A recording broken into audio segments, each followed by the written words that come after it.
everybody. Hope you guys are having an awesome day. It's day 2 of Collegiate Rising, and I've got some awesome guests that are going to be with us on today's Gaming for Good panel in partnership with Red Bull.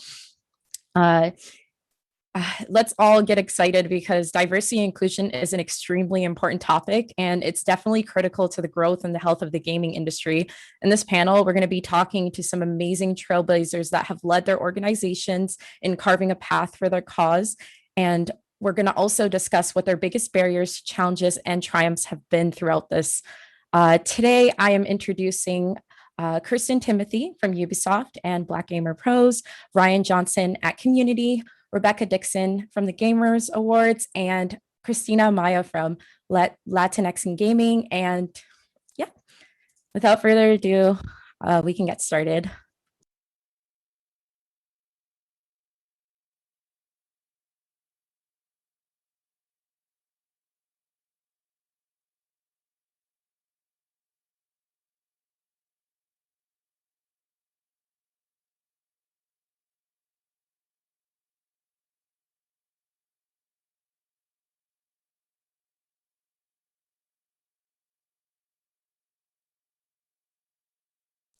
All right, so just to start off, we're going to go into everyone's superhero backstories. So can you just give me a brief overview of your organization, what they do, what their mission is, and some cool projects and initiatives that you use to help run your cause? We're going to start with Kurston.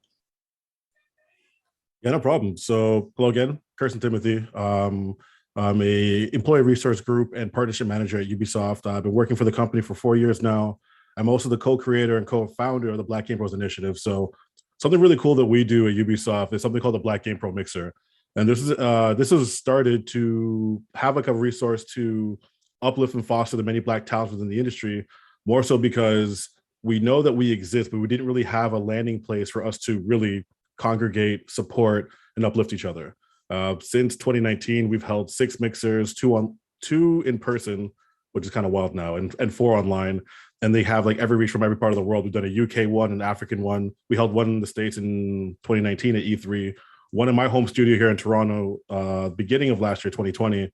And essentially, we're just trying to outreach to everybody who is Black in the organization, who wants to become a member of the video game industry, because more times than not, when you think about getting into the industry, it's always about, oh, I can't program or I'm not good at math. Where in actuality, you could be a game designer, you could be a level designer, you can work in finance, you can be community management. So there's so many options to choose from. And with Black Game Pros, we want to educate the aspiring Black youth and aspiring Black professionals as well to join in. Here's your tool for success, and kind of guide them along their journey. Yeah, that's awesome. I think it's so cool how you've managed to do that, especially with such like expansive global reach. It's really awesome to see that the mission's being taken worldwide. I kind of wanted to hear also what you've been planning, Cristina. Yeah, I'm happy to talk to it. So Latinx in Gaming is doing Hispanic Heritage Month. We're doing a big 3-day stream called Unidos Online. During that stream, we're going to have all sorts of content from our partners, from content creators, etc.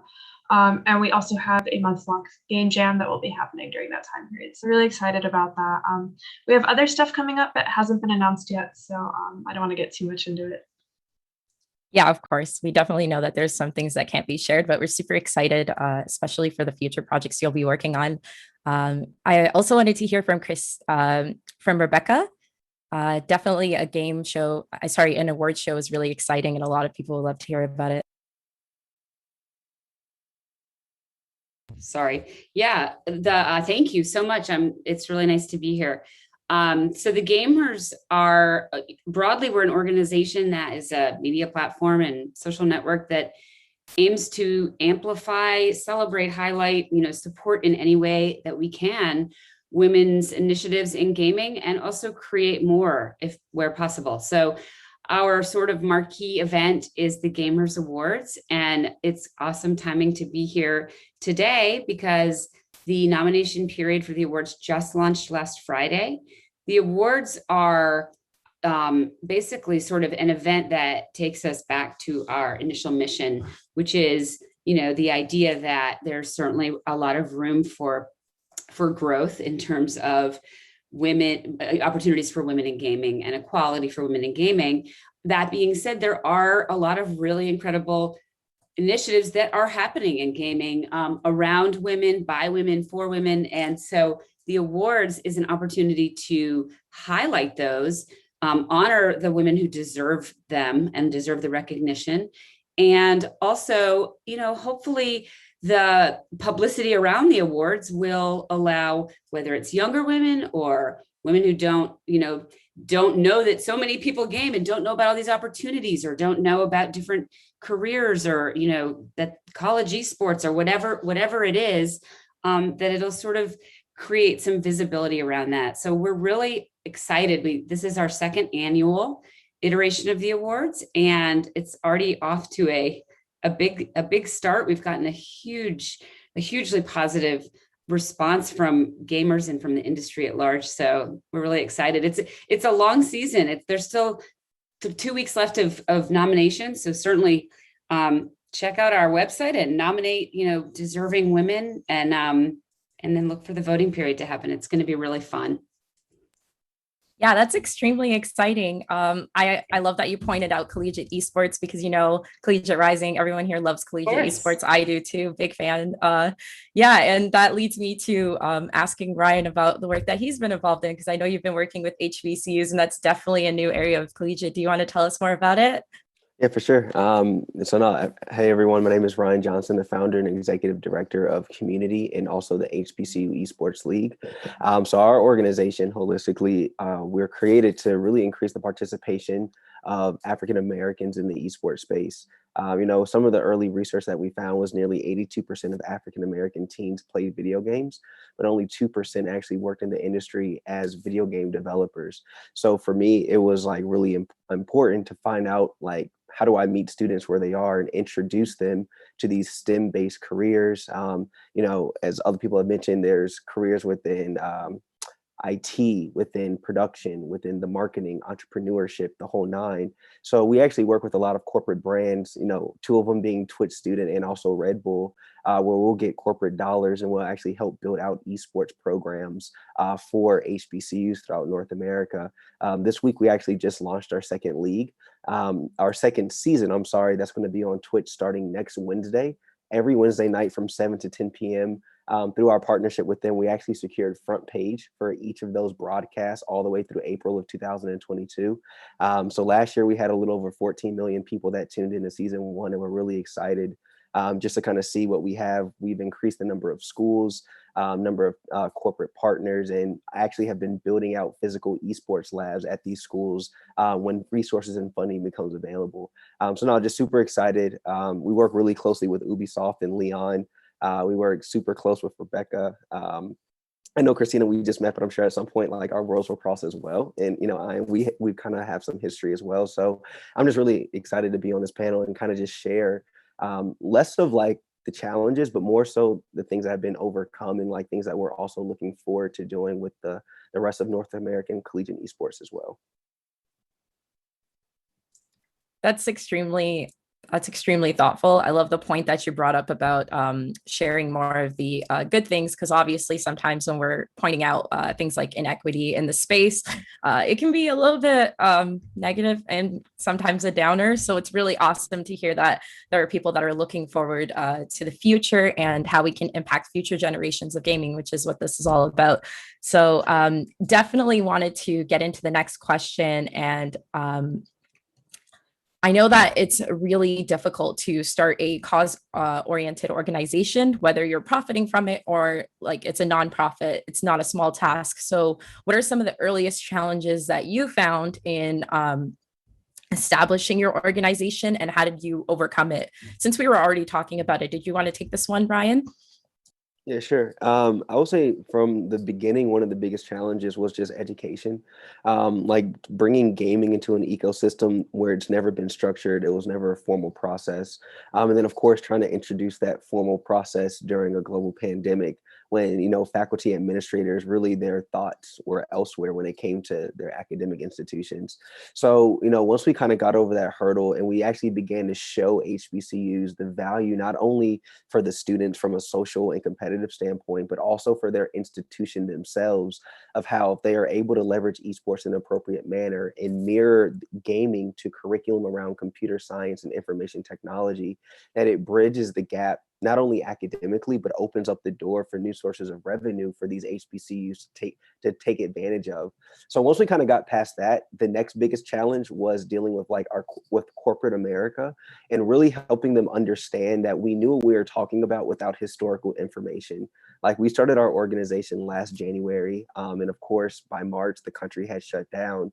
So it was really challenging sometimes to tell that story, especially when we were so early in the process. But like, very transparently, we got connected with Kevin, who used to work with Twitch Student. And just through like months and months of conversation with Kevin and then introductions to Garvey, kind of one thing led to another. And so once we were able to sign on our first corporate sponsor in Verizon, that's where everything really changed for us. And then we kind of like really took that challenge and used it as our advantage to then say, we have a nationally recognized brand that's supporting the initiative and also supporting economic mobility and economic advancement for students of color. But then also we had the schools to come behind that also. So then it really just became like telling a consistent story, building a program that, has legs to actually get off the ground. So for us now, that's kind of like what we're looking to build off of. But the earliest thing, kind of like bundle that one answer, would just be education, especially for the HBCU leadership to understand why bringing esports onto the campuses were so important. Yeah, education is a good point, because knowledge can definitely help out the people who actually want to provide resources. It's all going to lead up to their awareness. I know that Latinx in Gaming is a nonprofit. So did you want to tell us more about that, Cristina, and some of the challenges that you faced initially? Yeah, I think Ryan kind of touched on it, like establishing trust with other companies, other organizations, and within a new network of people, including with the people you're trying to serve, can be pretty difficult because they have no proof points that you guys are good at what you do, right? So when you're starting out, you have to do a lot of stuff above and beyond, or pro bono, or without any sort of financial backing, which is really tough considering that, like, you need to have money in order for most organizations to run properly. And so that was really challenging to like prove ourselves to some of our more corporate sponsors at the get-go. And some people took a leap of faith on us and gave us the sponsorship that was needed to make events successful. And I think I'm really grateful for that. I'm also really grateful for the network that we have built and developed. I think without the people within this industry who have helped us out with these sort of things, it wouldn't have been possible to be where we are. Yeah, you mentioned a really important word there, and I'm so glad that you were able to overcome those challenges initially. Definitely trust. I think trust was probably something that stood out there, because like, you're coming into a new space and trying to achieve a lot of things. How did that feel, Rebecca, at with the gameHers? Because I know that I think the first show was just recent, right? Yeah, for the first Gamers Awards, is that what you're asking? Yeah. So it's interesting, Ryan. You brought up the point that of trying to have proof of, proof that you know what you're doing without historical data. And for us, we launched in March of 2020, so right along with COVID.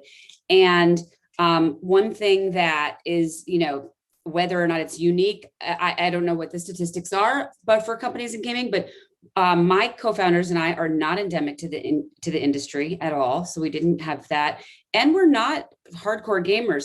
What we have in our background is experience at community building around women. And so what gave us the credibility to do that, we had some really strong connections to the gaming industry. That being said, it wasn't until the first Gamer Awards really that I think everybody in the industry, that's what sort of put us on everybody's radar, because it was us showing like, okay, we do know how to build community, and we certainly surround ourselves all on our team with incredible endemic peak gamers and women in the gaming industry. So that was definitely the first challenge. I will say we were very welcomed 100% pretty much across the board by the industry. And I think historically, it seems to me in sort of anecdotal conversations that maybe it used to be more that most people in the industry are from the industry, are hardcore gamers, but there are a lot of different problems that need to be solved in gaming, or I don't know if problems is the right word, but sort of points for improvement or whatever, and we really felt like we could bring something to the table. So it was so rewarding to see the success of the Gamer Awards last year.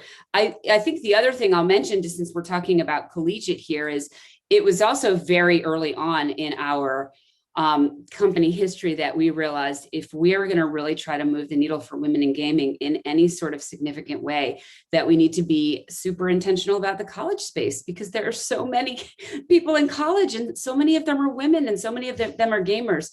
And what I will say, the challenges were there, first of all, just figuring out the college space, because I think the collegiate esports space is, thanks to people like Ryan, it is becoming sort of more organized, but it's still relatively fragmented and hard to figure out. Like, okay, so we want to make a difference for women in the collegiate space. Like, what can we do? So that was another really big challenge, and how we figured out what our sort of strategy was going to be is just literally on the grounds, networking, talking to women in college, talking to, all of the people they need to talk to, the esports teams, the schools who have no women, who would want to get women. How do they even get women to be interested? The schools who have scholarships that they would give to women, but they can't find them. And then the women who want to go to the schools, and figuring all of that out. So we have a lot of really fun plans coming up this fall. We announced that we have our collegiate initiative kind of coming this summer, but it's going to really be activated soon. And sort of like Cristina said, not all of it, it's kind of out there yet, but it's going to be really great. And it is going to include some things that I can share, just things like a code of conduct, which might be a really good opportunity for a school who doesn't have any women, but sort of wants to publicly say, like, we align with the idea that we would love to have women, just something like that. And then lots of other fun plans in the pipeline that we'll share soon. So it's fun figuring out those challenges at the beginning, and I think very rewarding when a little bit of progress is made. So. Yeah, it's definitely awesome to hear, especially that non-endemic companies and brands want to come into the collegiate space. I guess you're right that it can be a little bit of a club sometimes, but it's really cool because that's kind of like the ecosystem that they try to build across like individual campuses too. So it's really exciting that you had a chance to learn more about it, and definitely that you got the right amount of attention, because what you're trying to do in gaming is really different, and it is like pushing something incredibly new. I wanted to hear more from the publisher side from Kurston to see if you've also had similar challenges, or even with your work with the Black Gamer Pros. Yeah, for sure. So I guess my story is going to be a little bit different from everyone else's, because we had the idea of creating some type of collective within Ubisoft leading up to E3 2019. Leanne and I had conversations about, that there's not a lot of us in the company, but there are a lot of us in the industry. So how do we come together and make this make sense? So we knew that we had something in general. We didn't know what that something was. So Leon came up with the name. We kind of came up with the strategy for what we want to do for the first little mixer. So Ubisoft already had a room available at this venue in like LA for E3. It was like a little, really, really small room for like whatever presentation it was. And we asked, hey, like, we want to just hold a mixer for like Black individuals in the industry. Could we do that? There's a little bit of pushback on it, because the whole thing was like, why?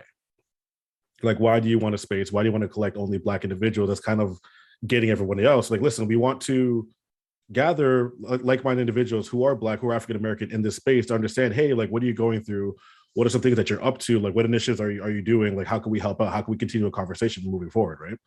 So the biggest hurdle for us is the why. So me and Leon had to really figure out how we're going to show and prove. So we did. The first mixer we did was like 60 people. It was amazing. And so much so that the company like, hey, like, y'all did really well. If you want to do this again, we got your back 100%. Move forward to the mixer last year. So last year in February for Black History Month, we held it at my studio. We went from 60 to 220. So having all those individuals in that room, like, being there for the reason of like Black excellence, learning about, hey, there's so many different job families in the industry. I didn't know this was a thing. So Ubisoft gave us the go-ahead, but we had to show and prove first. So the biggest hurdle was the why. And I think that as of right now, we've really like blown that gate open like tenfold. And we know now that our space in the industry is very important and it's very invaluable because we're giving education to everybody that wants to know about the Black experience in gaming. We're also letting people know that the Black experience in gaming is vastly different from everybody else. Like there are different pockets of diversity and inclusion amongst the world, and really, but in gaming, it's really different because I don't quote me on the number, but I believe it's like less than 3 or 2% of the gaming industry is Black. To paint a picture, when I came to Ubisoft in 2017, I believe there was 780 people or maybe 800 people in my studio. At that time, we only had 7 Black employees. Since then, with the Black Game Pros initiative, we've been able to hire a lot more. So the percentage is up astronomically, but it's because of the success of the mixer and letting people know that, hey, Black people are in the space. And if you want to be in the industry, we can help you with that.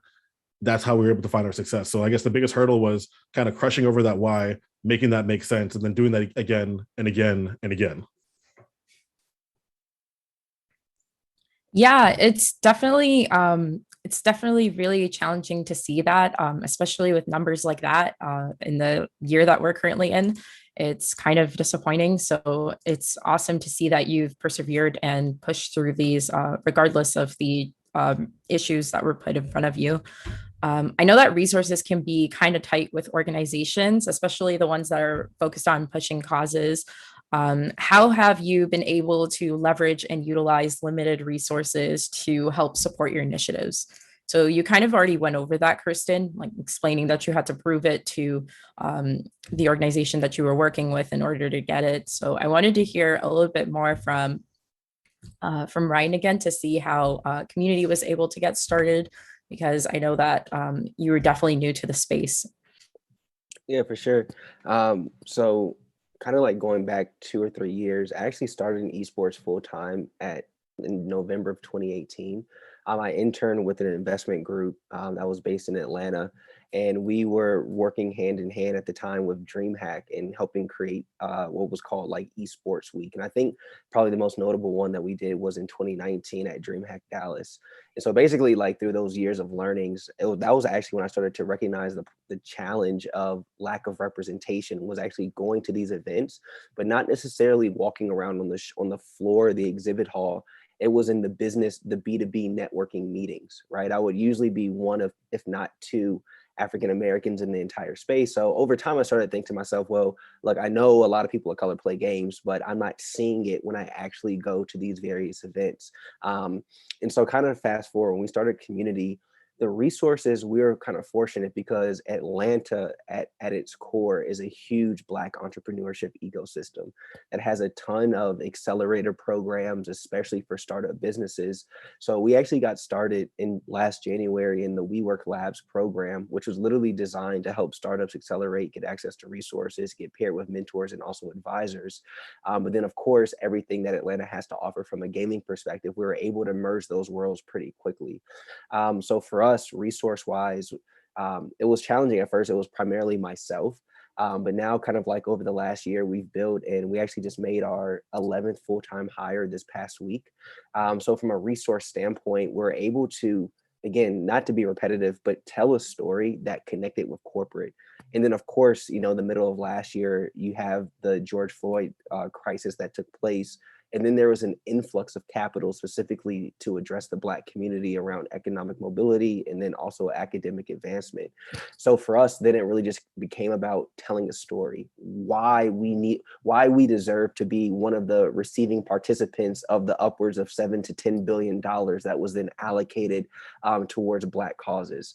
So I'll be honest, that's where I just put on my sales hat. And historically, I actually come from an IT, like in tech sales background, and really just connecting the story and telling it in a meaningful way that led to actual results on behalf of the people that we're asking money from.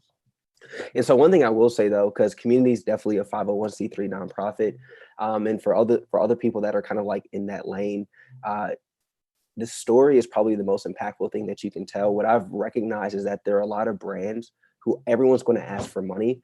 But I think that one of the things that we did very uniquely was actually connect. And so as an example of that, our angle being HBCUs, I'm an HBCU graduate and so is my co-founder. So when we told, like, that's one of our first starting points in any conversation to a corporate brand when we're talking about HBCU, it's not, hey, we're a company looking to get money for this institution. It's like, nah, we're actually trying to start by raising money from the schools that we graduated from. And then that's how this HBCU Esports League very quickly and authentically grew. It's one student called the next student called other, and so on and so forth. So now from a resource standpoint, I would say we're pretty fortunate. Just even from our advisory group, those people that are surrounding us and helping us, get certain doors opened. Just to drop a few names, people like Todd Harris here in Atlanta, Georgia, people like Ali Young who work over at Access Replay, which is a pretty known esports facility within the industry. And then just being able to leverage these networks on top of our influencer friends like a Jeezy or an Offset, and Iman Shumpert, like really tapping into Black talent that lives here in the city to help raise awareness. We kind of worked unilaterally across all those simultaneously to kind of get to where we are now. That's really exciting, especially like the use of talented individuals within your community. I think that is really important for people to recognize that there's a huge culture overlap in gaming and esports that exists. So it's great to see that there are people addressing those needs, because sometimes people want to relate more to some of the stuff that's being marketed to them. I wanted to hear a little bit more from Cristina on that too, because I know that Latinx in gaming is also more of a cultural 501c3. Did you want to also go into detail about some of the resources and how you've obtained them? Yeah, it's just, again, building your network. We're lucky that organizations like Puerto Rican Game Devs worked with us from the very beginning.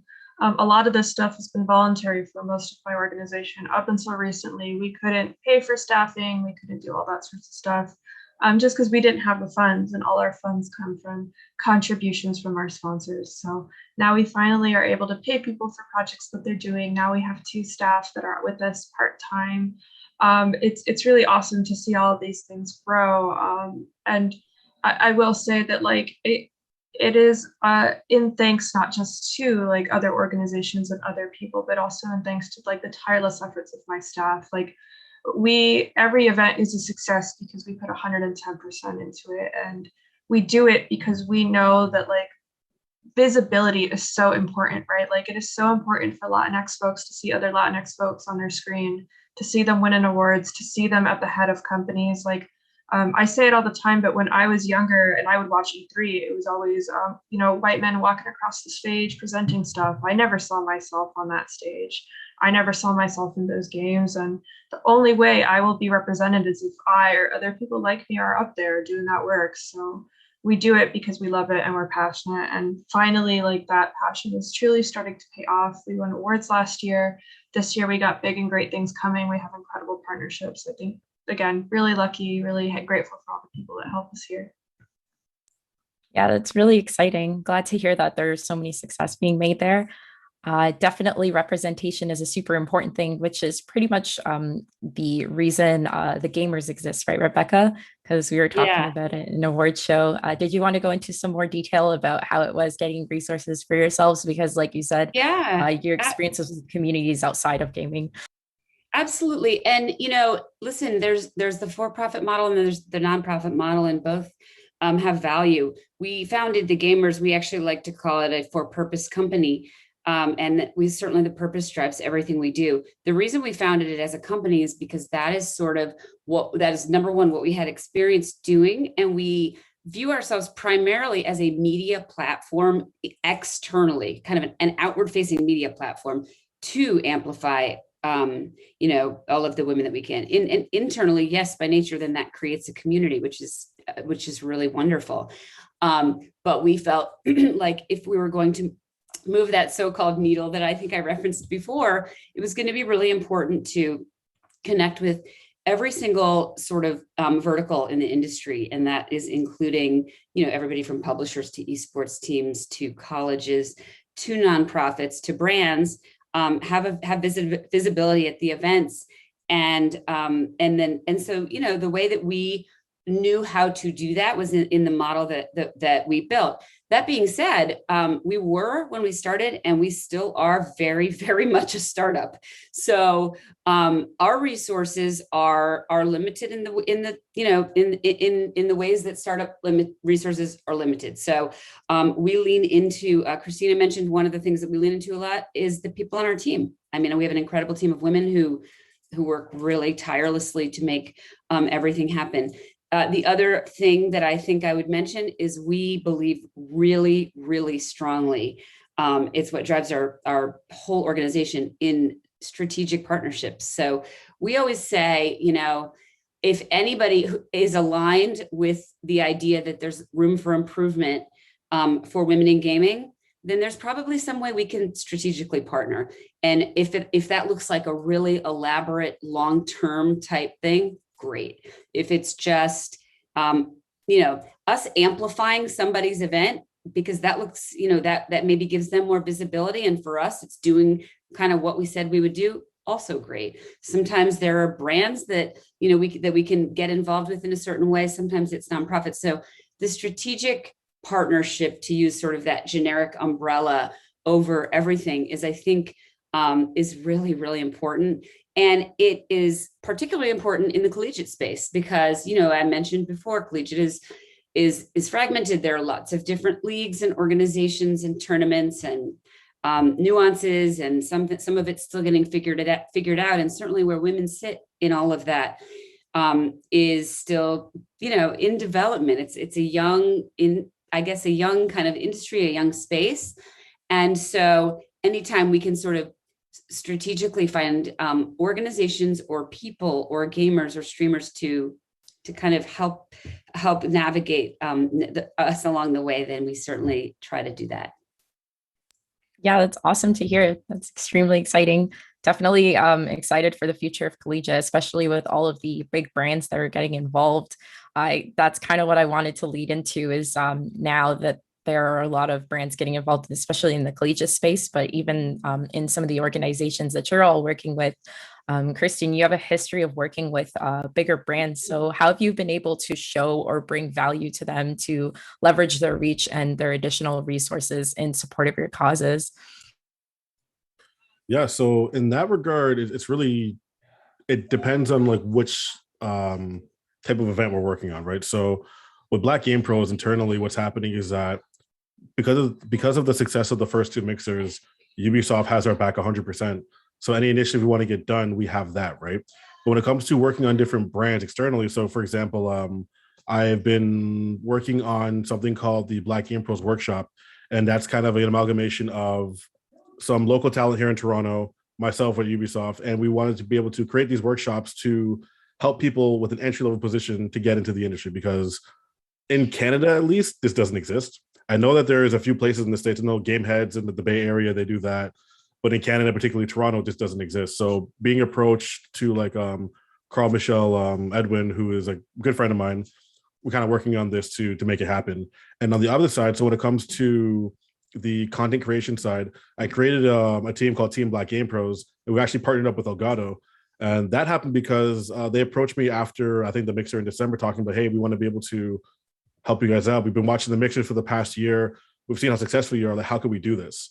So during that mixer, we had two very important people. We had Stephanie and Timmy. They run the NA Saga and the Nerd Council.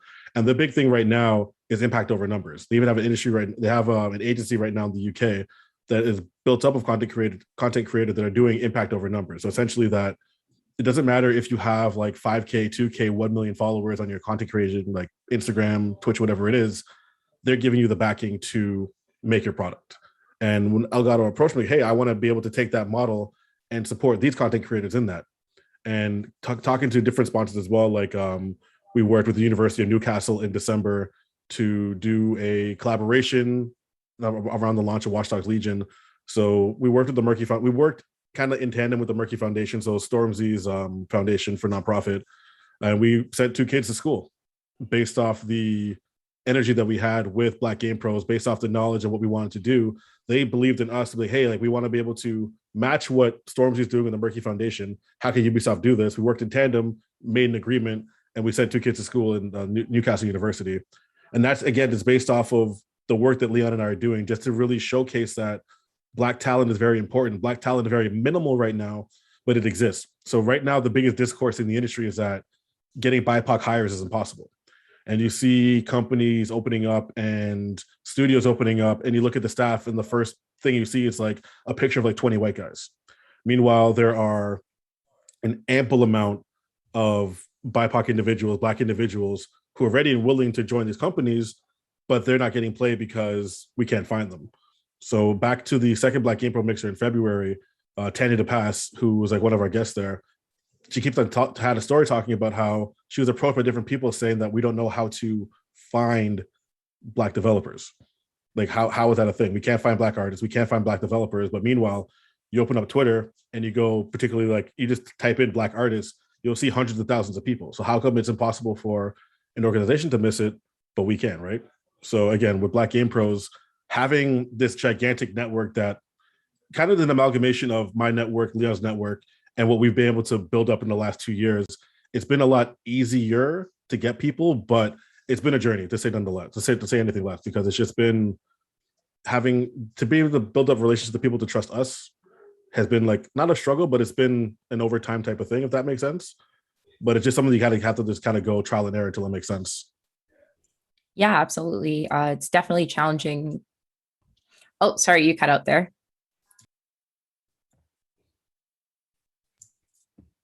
So what's the last thing? Sorry, I didn't know I cut out. Oh, no, it's okay. Definitely. I got most of it. And I actually spoke while you cut out, so we're good now. Right. Thanks for clearing that up. That's really cool that you guys have been working on that, especially like increasing like the talent funnel from like the gaming industry, because as you mentioned, it can be very narrow and kind of limited, and especially a little bit like yeah, it's kind of weird to hear that from professionals who are in hiring positions, but I'm glad to see that there are a lot of people that are working towards combating that issue. What are some of the best diversity inclusion initiatives that you've seen executed this year, for example, like 2020, 2021?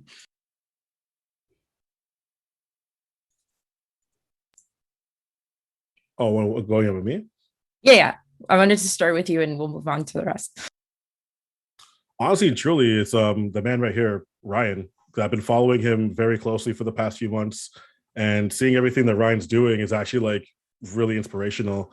Ryan and I have talked before about other things, and I was really a big fan of him before our first conversation with me, him, and Leon that we had a little while ago. But seeing that expansion happen naturally over time is just infectious. It's like, all right, how could I get this? How could I improve on this? What's the formula to make this work? And it makes me want to like go in my room, shut the door, open the notebook, and then try to develop strategies myself to get Black Game Pros to become bigger organically. Because the main thing that me and Leon do with Black Game Pros is that charity starts at home. And what that means is that we are the only ones to take care of us. And if we don't do it, no one else is going to. So once we establish what we want to do, and once we establish that, hey, we can make this happen, we are going to make this happen, then we make that stuff happen, right? But again, like for 2020, 2021, my biggest inspiration right now is honestly and truly Ryan. I really love what that homie's doing. That's awesome. Cristina, you've been in the space for a long time. Has anything stood out to you this year in particular? Best D&I initiatives? I think that the IGDA Foundation was doing some really cool scholarship initiatives, giving hundreds of dollars, thousands of dollars, hundreds, away to people to continue their education or to get things that they needed. I know that at Latinx we're doing something similar, but they definitely have a lot of funding for that. So definitely check them out for those things. I also know that in terms of what other organizations are doing, a lot of people have been hosting educational events. But at the end of last year, there was a pathfinding event hosted by the IGDA, which is separate from the IGDA Foundation. And it was dedicated towards the Global South. So like Africa, Latin America, other regions that don't necessarily get a lot of love the same way Western countries do. I thought that was super, super cool. But almost always there's something interesting going on.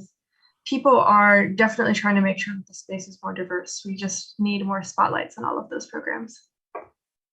Yeah, it's great to hear. It's good to hear again that like we're maximizing global reach because you're right, it can be a little bit NA centric. And I'm glad to hear that there are a lot of people that are working towards that as well. I did want to hear from Rebecca as well. What were some of the best diversity inclusion initiatives that you've seen this year?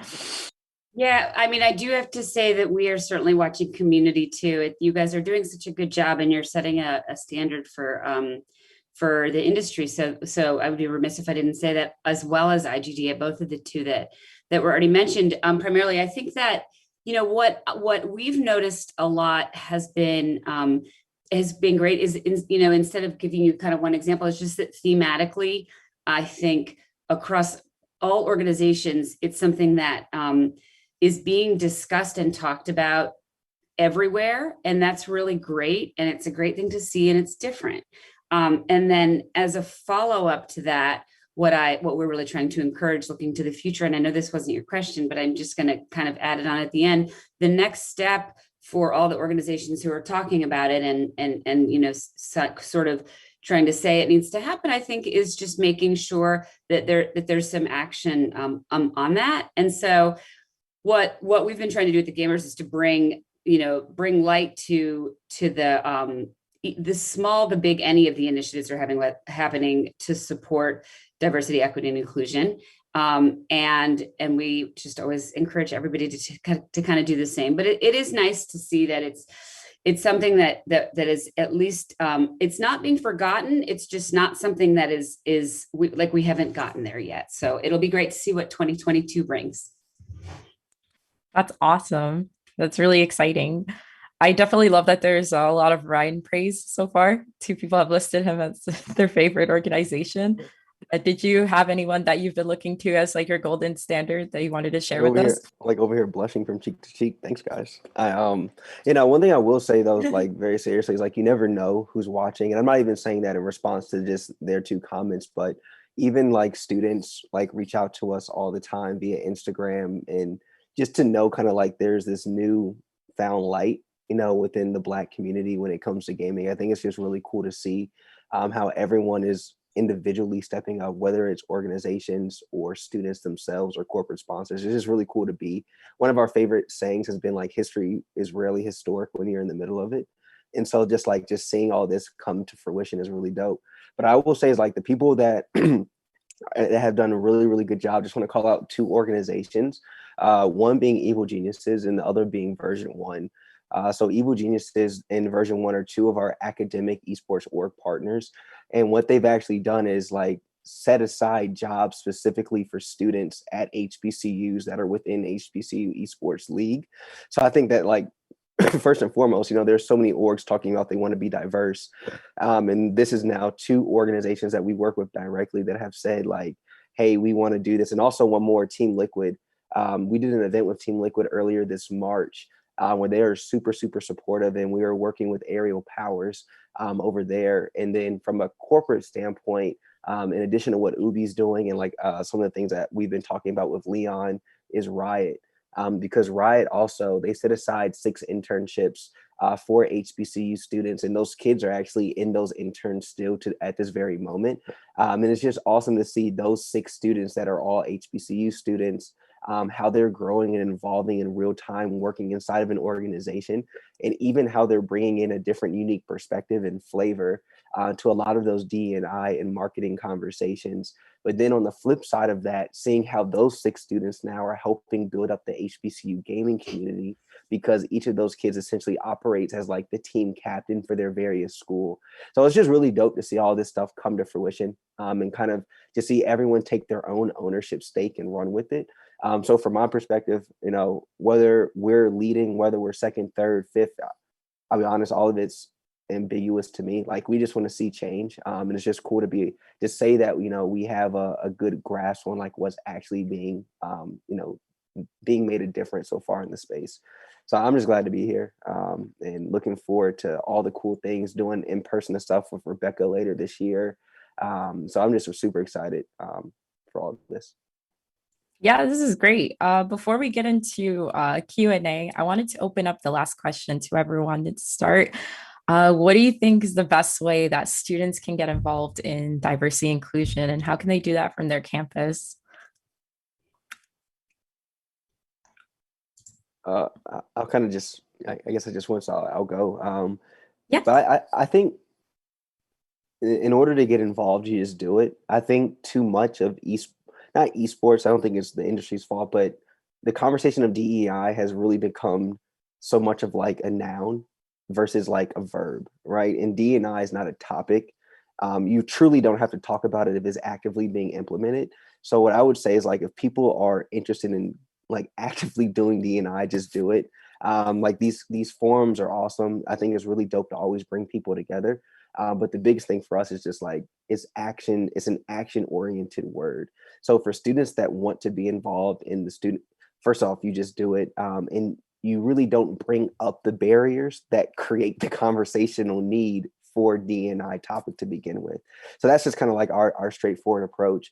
And naturally, you know, I would say a lot of our students, especially the ones that are in gaming clubs at HBCUs, they're naturally inclusive. They're never the ones that really conform to, you know, social standards or trying to get the new shoes to be the coolest kids on the block or whatever. Now, it's always been an open forum, and, you know, we just want to see more of that accelerated throughout, you know, the campuses that we work with. Yeah, absolutely. I'm happy to go next. I think, Yeah, go ahead. I think that, you know, we talk about this a lot, and it depends a little bit on a campus. I referenced this earlier, but it depends a little bit what, you know, your sort of specific campus is like. But, you know, for the, you know, for women who game on campuses, I would just say a little bit like Ryan said, just, you know, kind of do it. And if you want to be a leader, be a leader. If you want to corral other people to do it, great. I think there's something to be said for not just the discussion, but if you start having the discussion about, you know, giving visibility for other maybe younger women, or for women who are not as comfortable, or, you know, whatever the word, whatever it is, just getting out there and doing it. And then I think for you know, on the other side of it, for men, maybe sort of just, it's just always, it's just doing it and just being inclusive and reaching out and leading the initiatives and being as supportive as possible. Be kind is what we usually end with. Yeah, that's amazing. Thank you so much, Rebecca. Definitely true words. To be kind to others and treat them the way you would want to be treated is really important, especially when you're looking for initiatives like this, where it's really important to help people. I did want to get into our Q&A. You guys have been awesome so far. Thank you so much for sharing your knowledge with everybody. I did have some specific questions directed for Cristina. Ryan talked about working with HBCUs. What kind of organizations are out there that do the same thing for HSIs, so Hispanic Serving Institutions? We don't have the same level of HCBUs. We have like scholarship funds and like professional networks. There's like Latinx engineers, blah, blah, blah. But to that level, I think that there's a lot of history and you know, more nuance that goes into the creation of those sort of colleges that doesn't necessarily kind of coincide with us. That'd be super cool. But yeah, I would recommend looking at the Hispanic Scholarship Fund, sort of Dreamers style programming, etc., and seeing if there's anything there that you would be interested in being a part of.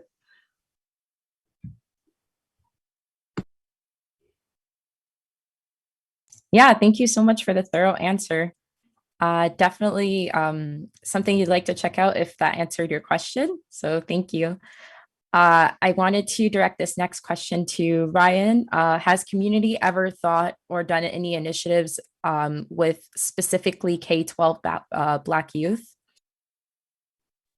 Yeah, so the other half of our company, I actually didn't talk anything about it, is like our K-12 program. So we actually run what we call, like right now, just a community career readiness. So essentially what it is, it exists in a 9-week and a 9-month format. And we actually partner with underserved K-12 institutions within Atlanta, and also Charlotte and DC, where we're teaching students after school 1 hour a week about various roles within the careers within esports and the gaming industry. So that's where I shouted out like Evil Geniuses, Version 1, Immortals Gaming Club, along with some other partners, where we actually have students, minority kids K through 12, learning from people that work at Version 1 or at Evil Geniuses in various roles that they're interested in. And that basically takes them through a 9-week and or 9-month journey, exposing them to careers within the video game space. So that's where we focus more so K through 12, because usually K through 12 students are already playing video games like in after school or just like with their friends when they get home. So we're focusing more on the academic career exposure to them. So then that way, as they're matriculating and they're going to college, our goal is that they're now be more prone to study a STEM related field when they enter into the collegiate space. So hopefully that answers your question, but our K through 12 program is equally as important as HBCU Esports League, but that's just something that our education team manages within community, while I focus alongside 2 of my other colleagues on the actual collegiate HBCU side. Yeah, that's awesome. Definitely K-12 is a great starting point. And I know it can be a difficult space to be involved in, especially for those that are already in there. K-12 has a lot more restrictions. So it's good to see that people are also crossing into that avenue, because it definitely leads into collegiate. If anybody else wanted to share anything that they've been working on, some new upcoming projects. Kurston, what do you have upcoming at Black Game Pros and Ubisoft? So what I'm allowed to talk about is the Black Game Pros workshop that I'm working on right now. So we kind of did like a shadow drop during the Canadian Game Awards a few months ago, whereas we talked about what it's going to be about. And this is very important because, like I mentioned before, that this type of program doesn't exist, and we want to ensure that aspiring Black creatives have a chance to get into the industry. The biggest thing right now in the industry is networking. So it's really hard to get a job anywhere, particularly in this climate, particularly in our industry. So having access to a network of people who could help you out is very integral to your success getting into the industry. So with this workshop, what we're doing is we're going to be highlighting different careers. So the first workshop that's going to be slated for, Lord willing, the end of September is going to be focused on 3D art. So in that workshop, we're going to talk about what it is to be a 3D artist. What schooling did I have to do? What are my common practices? What are my best steps for success? And what worked for that individual who's going to be at that workshop? And then moving forward into the end of the year, into next year, we're going to talk about like broadcasting, esports, level design, corporate, so on and so forth. So then people are understanding the different areas of entry into the video game industry rather than just like the level design, the programming, so that we're able to actually get more people excited about it. Because right now, the information is just not there. It's very limited, and we want to be able to blow it out of the water so people do know that getting a job in the gaming industry is not impossible, particularly if you're a Black individual who wants to do it. Just know that it's possible. Just make sure you're part of the proper community. And the dope thing about that is not even just like Black Game Pros, you also have like Black in Gaming and gameHers who are doing similar things with their Discords and their communities. So having access to those things is one of the next steps that Black Game Pros is looking to do. Like we have a Discord right now that has, I think, like 600 people in it. And every single day, people are dropping links for jobs, doing portfolio reviews, and just getting more information about what's working. So if you're able to find a space like that, whether it's for Black Game Pros or Latinx in gaming or whatever community you are involved in, I would highly suggest doing that, being embedded into that, and more than anything, asking the question. Because I know a lot of people are very afraid to ask questions, but go out there, shoot your shot. If you don't shoot your shot, you're not going to hit it. As simple as that. Yeah, thank you for sharing what you could. I saw that chat was trying to get you to leak it all here, so good thing you didn't. They're trying to get you in trouble. I know that, Rebecca, do you have anything exciting that's coming up with gameHers right now? What do you guys have planned that's next? Yeah, we do. I mean, of course, we have the awards, which we already talked about. We have our collegiate program launching this fall. We also have an app launching this fall, which is basically going to be where our community from everywhere migrates to, and it'll just be a place where all of that can exist. But what I actually wanted to mention specifically here is that we host professional career boot camps, and The first one was last March. It was a number of, 40 plus women from the industry mentoring and on panels. Really a great opportunity to learn about tons of different careers and also connect specifically with some of those women. And we're going to be doing that again. So information about it will be on all of our socials as it comes to fruition, but it's definitely a great piece, a great event for college. People in college who are interested in getting into the esports and gaming space, and it looks like it's going to be in probably early January. Wow, boot camps and an app. That's exciting. Definitely looking forward to that. I did, before we close out, I wanted to ask Cristina and Ryan if you have any new cool projects coming up, starting with Cristina. Sure. I can't announce the latest one, but it's going to be really cool. We have a press release going live pretty soon. So make sure to check out for that. And then for Unidos Online, again, it's going to be in October. The game jam starting in September. There should be more details on that soon coming from us and our partners. Cool. Awesome. Looking forward to it. I'll say just. Sorry. Go ahead, Ryan. I'll say I'm less shy. I'm gonna talk about everything we got because this is the platforms. We got to do it. So this fall, of course, we have the league launching. That, like as I mentioned, please y'all tune in every Wednesday night starting next Wednesday. From next Wednesday until the end of November, 7 o'clock. We will be on Twitch for the league. We're also going to be going on tour with Core Day, Naomi Osaka's boyfriend. We're taking him to HBCUs. He's a huge gamer. So like we're doing this Core Day tour starting in September. That's going to be really, really cool just to kind of show him off. And he has new music coming out that we're going to be affiliated with that. And then of course we'll be luckily, shout out to Rebecca in the gameHers. We'll be speaking at Esports Business Summit. That is going to be happening later this year in October. So sorry, Rebecca, I'm not sure if I was supposed to say that, but they asked me what I was doing. I'm doing that. It's fine. I can't believe I didn't mention it. I'm so excited. So I was like, I'm going to be there.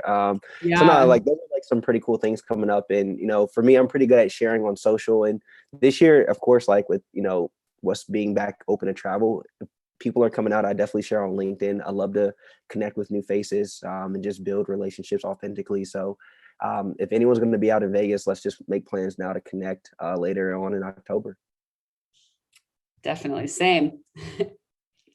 Yeah, that's awesome. Yeah. Thank you everybody for sharing your upcoming ventures, and definitely keep an eye out on that, students. If you're looking to get involved in diversity and inclusion, it's obviously very action oriented. So you have to start now in your clubs, on your campuses, with the people that you talk to every day. Make sure you're championing those principles. Just wanted to give a thanks to Ryan, Cristina, Kurston, and Rebecca for your time. For everybody else that's tuning in, up next, we are going to have a discussion about the RSAA official with Kathy and JT. So definitely stay tuned for the next panel. And thank you so much, everybody, for tuning in. Day 2 of Collegiate Rising. Let's get hype. Woo.